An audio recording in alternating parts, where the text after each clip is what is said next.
안녕하세요. 넘치는 정보 속 핵심적인 뉴스만 골라드리는 오늘 시장 큐레이션 6월 4주차 주간 요약을 시작하겠습니다. 6월 20일 월요일 소식을 보겠습니다. 1번에 보시면 음, 이 시장의 PBR에 대한 이야기를 썼었는데요. 국내 증시의 PBR이 0.98배로 08년 금융위기 당시 0.83배에 근접해 가고 있다고 말씀드렸습니다. 그래서 시장의 과매도 구간을 확인하는 지표 중 하나로 시장 PER이나 PBR을 확인해 볼 수 있는데요. 지금 이 자료를 보시면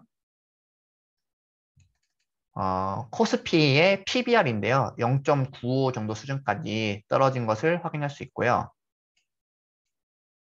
여기도 들어와 보시면 KRX 정보 데이터 시스템에 코스피를 보시면 PBR이 0.93 정도로 되어 있습니다. 그래서 지금 뭐 01년 IT 버블 붕괴 때는 0.69배였고 98년 IF 때는 0.42배까지 기록한 바 있다고 하는데요. 지금 0.95 이 정도에서 0.42까지 간다 그러면 지금보다 절반 이상으로 더 떨어지는 거니까 이렇게 되는 것은 조금 상상하기 힘들 것 같고요. 1배 이하면 저평가 구간에 들어섰다는 의견과 그다음에 0.8배 이하까지 떨어질 수 있기 때문에 더 기다려 봐야 된다는 의견이 좀 갈리는 것 같습니다. 화요일 날은요,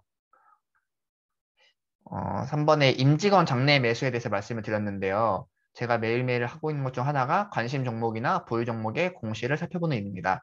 거기서 내부자의 장내 매수가 나오면 이 사람들이 주식을 파는 이유는 여러 가지 이유가 있을 수 있겠지만 주식을 사는 이유는 대부분 저평가 구간이고 상승할 것을 기대하기 때문에 사는 것이겠죠. 그래서 매주 사고 있는 삼성전자 같은 경우도 지금 이렇게 꾸준히 내부자 매수가 나오고 있고요.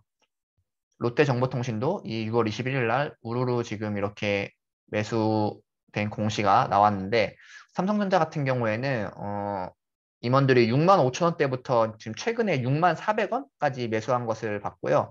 금요일 종가 기준으로는 5만 8,400원이니까 이 사람들도 손해를 지금 보고 있는 상황이겠죠. 그리고 롯데정보통신 같은 경우에는 이 공시들을 보시면 보통 26,500원 전후에 매수를 하였습니다. 그래서 지금 금요일 기준으로는 26,300원을 기록하고 있기 때문에 참고하시면 되겠습니다. 수요일 날은요, 신용잔고에 대한 이야기를 썼었는데요. 지금 이렇게 신용잔고가 오른쪽이 보시면 가파르게 하락을 하고 있죠. 그래서 코로나 이전에 비하면 여전히 절대적인 수치는 높은 수준이지만 이때 지금 20조 정도로 보였는데 23일 목요일 기준으로 확인해 보니까 한 19조 2천억 정도까지 떨어졌습니다. 3번에 보시면 음, 장내 매수뿐만 아니라 지배 구조를 파악하고 하는 것도 하나의 또 단서가 될 수 있는데요. 이날은 롯데정보통신 말고 또 롯데제과의 내부자 매수가 쏟아졌습니다.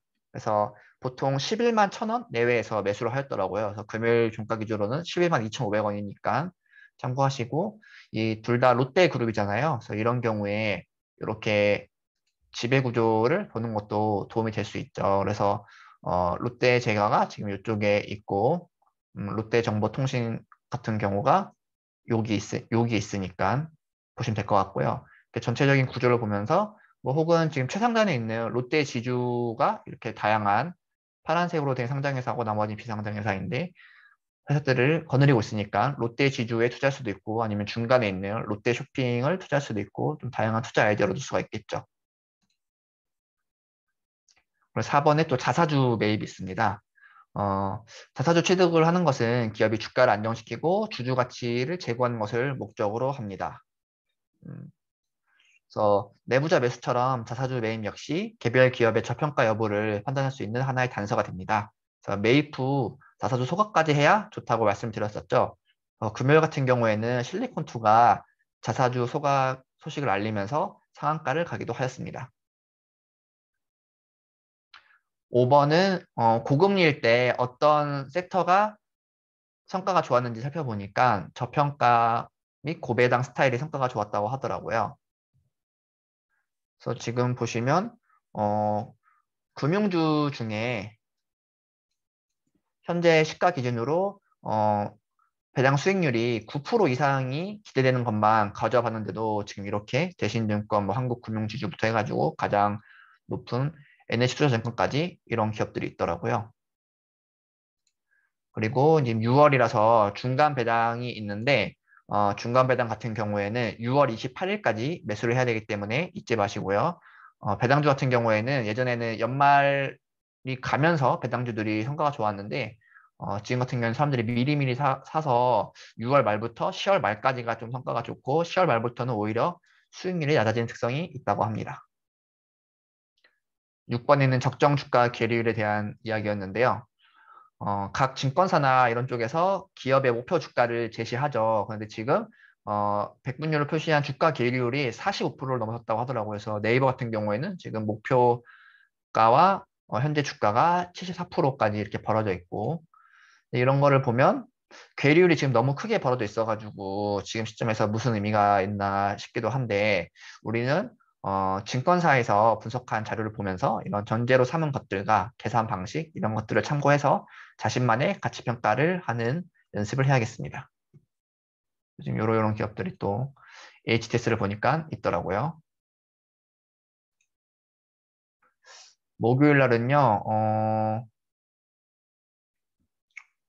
절반이 넘는 종목이 지금 신저가 랠리를 펼치고 또 금요일 날 역대급 반대 매매가 쏟아질 거라는 이야기가 있었습니다. 그래서 금요일 날 장 전에 일어나가지고 예상 체결가를 보니까 실제로 막 이렇게 하한가에 우르르 가 있는 기업들이 많이 있더라고요. 근데 정작 이날 시장은 상승을 하면서 상승 마감을 하였습니다. 그 환율에 대한 이야기가 있었는데 환율이 장중 1302.8원까지 오르면서 거의 한 13년 만에 1300원을 돌파를 하였습니다. 그래서 저는 보유 중인 달러를 또 일부 환전을 하여서 주식 계좌로 입금을 하였는데요. 이에 대해서 또 통계가 하나 있던데 1300원 돌파 이후에 코스피 지수가 어떤 변화를 가져왔는지 보니까 이전 1년 동안에 이렇게 하락을 하다가 1300원 돌파 이후 1년 동안에는 이런 수익률이었다고 하더라고요.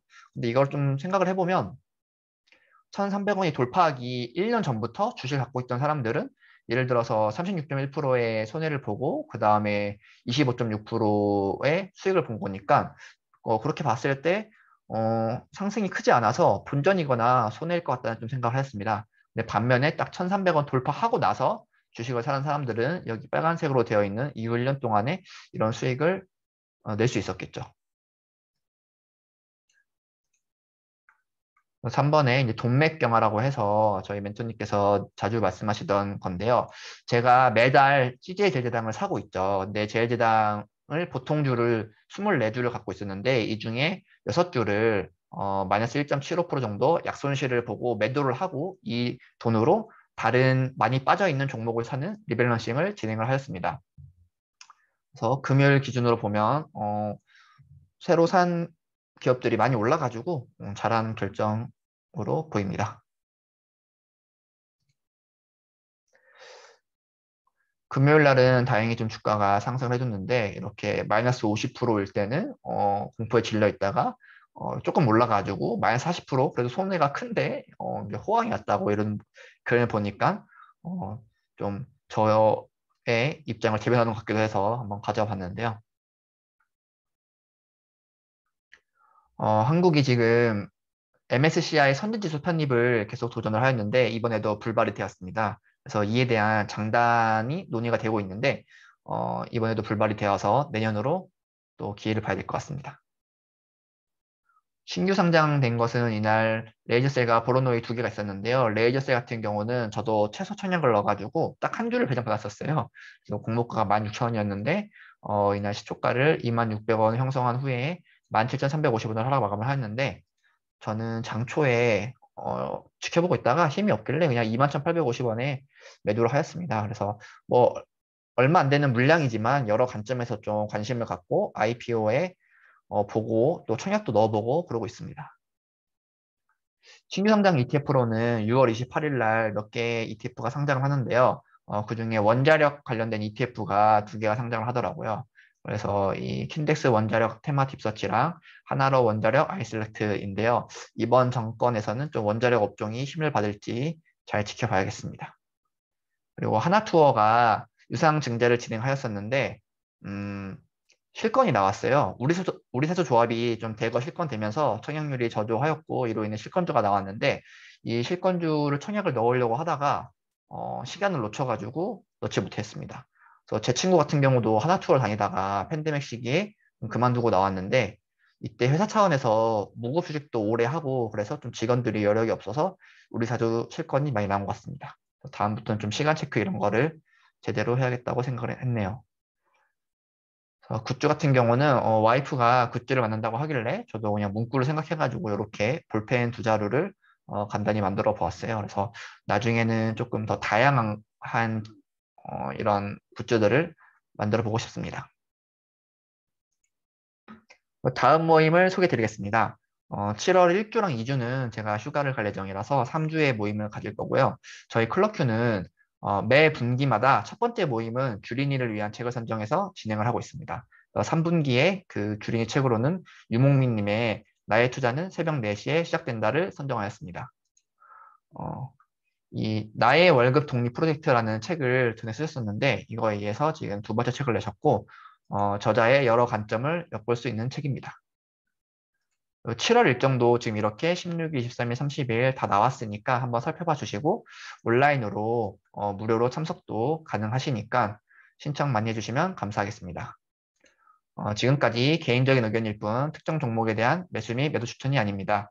단순 참고용으로 사실과 다른 내용이 포함되어 있을 수 있으며 투자 판단과 결과에 대한 책임은 본인에게 있습니다.